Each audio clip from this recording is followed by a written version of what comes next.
अगर ये 8 चीजें तुम्हें पता नहीं है ना, तो YouTube तुम्हारा कदर करेगा ही नहीं। ज्यादातर लोग ये सोचते हैं कि YouTube में सक्सेस होना का मतलब ये है कि कंटिन्यूअसली बस वीडियो डालते जाओ, लेकिन भाई यहाँ पे वीडियो डालने से भी बहुत आगे कुछ है, जिसे कि हर कोई नया क्रिएटर इसे नेग्लेक्ट कर लेता है और उसके चलते क्या होता है ना, 30 दिन में ही वो खत्म हो जाता है। तो मैं बताना चाहूंगा, YouTube में वीडियो बनाना एक तरीके का स्किल है, एक तरीके का साइकोलॉजी है, और आप ये कह सकते हैं कि आपको पेशेंस भी उतना ही चाहिए।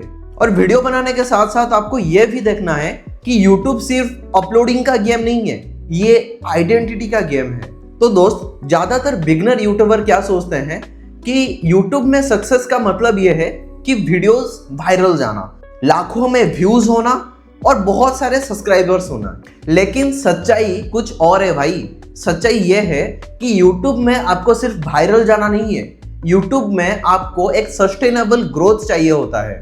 अगर आप YouTube में सक्सेस होना चाहते हो ना, तो एक सस्टेनेबल ग्रोथ बहुत ही ज्यादा इंपॉर्टेंट बन जाता है एक डेडिकेटेड YouTube क्रिएटर के लिए। सस्टेनेबल ग्रोथ के साथ साथ तुम्हें अपना मेंटल हेल्थ का भी ध्यान रखना है, और हाँ, एक क्लियर डायरेक्शन सबसे ज्यादा इंपॉर्टेंट होता है। तो शुरू करते हैं दोस्तों, जिसके लिए आप ये वीडियो देख रहे हैं। 8 ऐसे प्रैक्टिस जो आपको बना सकता है एक सक्सेसफुल यूट्यूबर।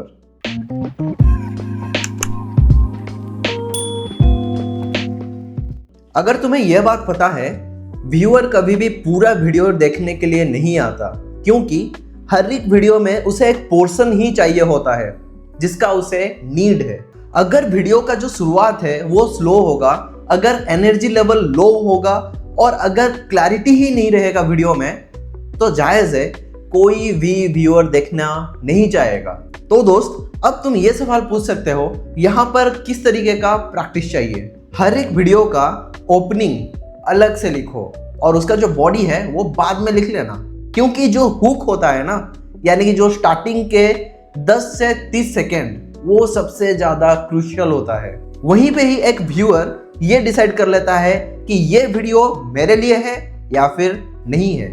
वहां पे आपको सीधा सीधा बताना है क्यूरियोसिटी, कॉन्फ्लिक्ट और क्लैरिटी, जिसके अंदर खूट खूट के भरी है प्रॉमिस, जिससे आपका व्यूअर को आपके ऊपर एक ट्रस्ट बिल्ड हो जाए। जैसे ही कुछ एग्जांपल दे रहा हूं आप लोगों को, तो आप वीडियो के स्टार्टिंग में ये बोल सकते हैं कि इस वीडियो के एंड में आपको ये समझ आ जाएगा, या फिर आप ये बोल सकते हो कि आज मैं आप लोगों को दिखाऊंगा, या फिर ये बोल सकते हो अगर तुम ये गलती कर रहे हो।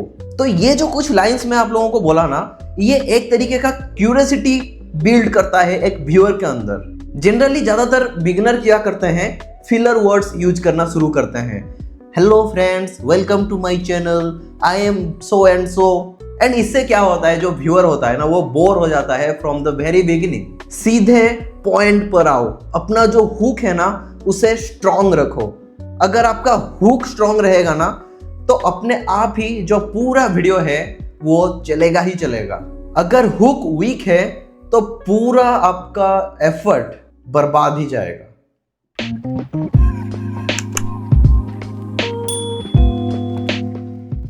वीडियो का थंबनेल तुम्हारा शादी का मंडप नहीं है जो उसे इतना ज्यादा सजा रहे हो। डेकोरेशन करना बंद करो। एक बात मैं बताना चाहूंगा, थंबनेल डिसीजन ट्रिगर करता है। इसका मतलब यह है, जितना सिंपल और जितना विजुअली अंडरस्टैंडिंग रहेगा आपका थंबनेल, उतना ही ज्यादा एक व्यूअर आपका वीडियो के ऊपर क्लिक करेगा। लोग जनरली क्लिक करते हैं इमोशन के ऊपर, क्यूरियोसिटी के ऊपर और कॉन्ट्रास्ट के ऊपर। तो एक थंबनेल बनाने का रूल क्या है भाई, मैं बताया क्या? नहीं, अभी तक बताया नहीं हूं। तो ये मान लो कि अगर आपको एक बढ़िया सा थंबनेल बनाना है, तो थंबनेल बहुत ज्यादा सिंपल रखो, उसमें 2 से 4 वर्ड ही बस यूज करो। ऐसा नहीं कि पूरा रामायण महाभारत भर दिए, कभी नहीं करना। आपका क्लियर फोकस रहना चाहिए आपका सब्जेक्ट के ऊपर, और जो बैकग्राउंड है ना उसे ट्राई करिए बहुत ज्यादा सिंपल रखने के लिए। थंबनेल में ना कोई भी कंफ्यूजन नहीं होना चाहिए। पता चला कि थंबनेल में लिखा कुछ है और बैकग्राउंड में कुछ और ही चल रहा है, तो ऐसे में क्या होता है कि जो व्यूअर्स होते हैं वो कंफ्यूज होते हैं, और उन्हें एक सेकंड में ही डिसाइड करना होता है कि कौन सा वीडियो वो क्लिक करेंगे। अगर उतना ही समझ नहीं आएगा ना तो सीधा छोड़ के निकल जाएंगे।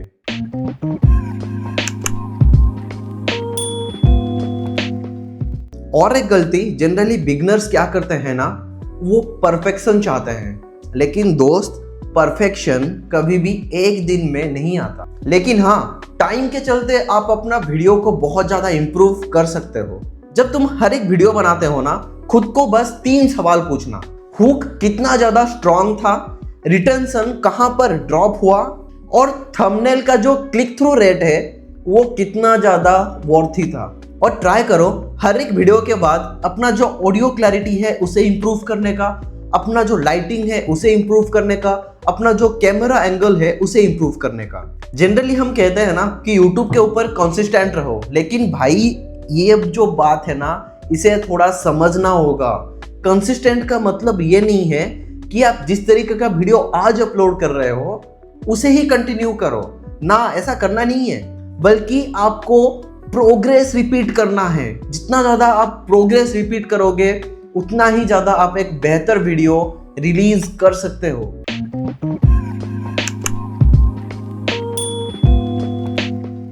इन सब में सबसे खतरनाक बात इमोशन। भाई अपना इमोशन को ना कंट्रोल करना सीख जाओ।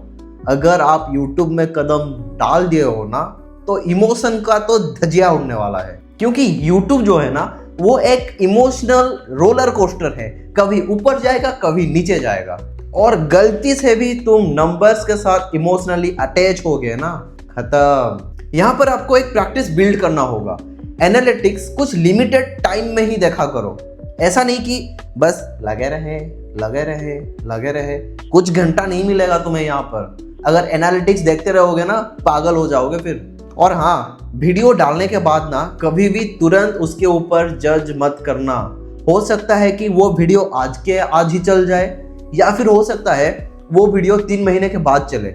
लेकिन भाई अगर तुम्हारा वीडियो सही है, अगर तुम्हारा कंटेंट सही है ना, वीडियो चलेगा ही चलेगा। जितना आप अपना इमोशन को स्टेबलाइज करोगे ना, उतना ही ज्यादा आपके अंदर क्रिएटिविटी निकल के आएगा। जनरली डेस्पिरेशन जो होता है ना वो क्वालिटी को खत्म ही कर देता है। तो मुद्दा ये है, अपना जो इमोशन है ना भाई उसे कंट्रोल में रखो।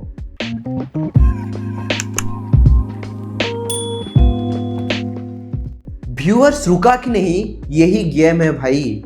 अगर रिटेंशन बढ़ाना चाहते हो ना तो रिपीटेशन को हटाना होगा। जितने भी डेड स्पेस है ना उसे हटाओ। कुछ ऐसा चीज डाल दो ना कि वहां पर एक क्यूरियोसिटी बिल्ड हो जाए। स्टोरी टेलिंग टेक्निक यूज करो और छोटे छोटे माइक्रो टेंशंस क्रिएट करो। बीच बीच में क्वेश्चंस पूछा करो। अगर व्यूअर्स एंगेज रहे, एल्गोरिदम ऑटोमेटिकली उसे रीड करेगा। और बस रीड किया तो आपका काम बन गया।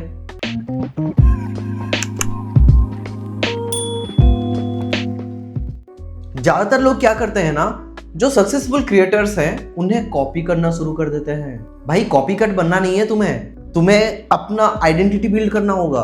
दूसरों को ऑब्जर्व करो, उनका पैटर्न समझने की कोशिश करो। उनका ओपनिंग कैसा हो रहा है, उनका क्लोजिंग कैसा हो रहा है, हुक में वो क्या डालते हैं, थंबनेल कैसे बना रहे हैं, टाइटल कैसा है। लेकिन भाई आखिर में वॉइस आपको ही देना है, कैरेक्टर आपको ही डालना है।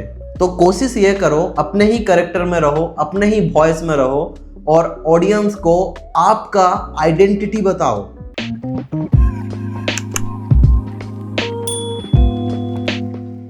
सबसे ज्यादा इंपॉर्टेंट यही है। YouTube कम्युनिटी में आपको अपना आइडेंटिटी बिल्ड करना है, जैसे बाकी बहुत सारे फेमस यूट्यूबर ऑलरेडी कर चुके हैं। रैंडम वीडियो रैंडम ग्रोथ देता है और क्लियर आइडेंटिटी लॉयल ऑडियंस देता है। कुछ समझ में आया क्या? अगर समझ में नहीं आ रहा है ना तो और एक बार अपना दिमाग का घोड़ा दौड़ाओ। मान लो मैं आज एक वीडियो बना रहा हूँ जो YouTube के ऊपर है। कल मैं क्या करूंगा, कुकिंग करना शुरू कर दूंगा वहां पे। परसों मैं क्या करूंगा, कुछ टेक वीडियोस बनाना शुरू कर दूंगा। उसके बाद मैं क्या करूंगा, मैं एक रोड ट्रिप में गया तो वो बना के डाल दिया। भाई ऐसा नहीं चलता। आपका जो ऑडियंस होता है ना वो एक पर्टिकुलर बेस में होते हैं। उन्हें पता चलना चाहिए कि आप कौन से एरिया से बिलोंग करते हो। इसका मतलब ये नहीं है कि मैं उड़ीसा से बिलोंग करता हूँ, इसका मतलब ये है कि मैं आपको यूट्यूब का कुछ गाइड्स देता हूँ। एक सिंपल सा एग्जाम्पल देता हूँ। मुझे आज समोसे खाने का मन किया, मैं गया मार्केट, वहां पे मुझे 2 दुकानें दिखी। मैं दोनों का समोसा एक बार के लिए ट्राई किया। अगर मुझे एक दुकान का समोसा अच्छा लगा तो ऑब्वियसली मैं बार बार वहीं पे ही जाऊंगा। हाँ, साथ में जो चटनी है ना वो भी थोड़ा स्पाइसी और थोड़ा खट्टा होना चाहिए। अच्छा छोड़िए, वो मेरा पसंद है, आपका पसंद आप बता दीजिएगा। समोसे के साथ आप चटनी पसंद करते हैं या फिर आलू मटर की सब्जी? अरे हाँ, मैं भूल गया था, मैं यहाँ पे फूड रिव्यू नहीं कर रहा हूँ, मैं अभी यहाँ पर यूट्यूब टिप्स दे रहा हूँ, राइट? ओके, तो यहाँ से आपको समझ आ ही गया होगा। तो ट्रस्ट बिल्ड करो। ट्रस्ट क्या करेगा? आपको लॉन्ग टर्म ग्रोथ प्रोवाइड करेगा। जैसे मेरा ट्रस्ट वो समोसे वाले के साथ हुआ है ना, उसी तरीके से।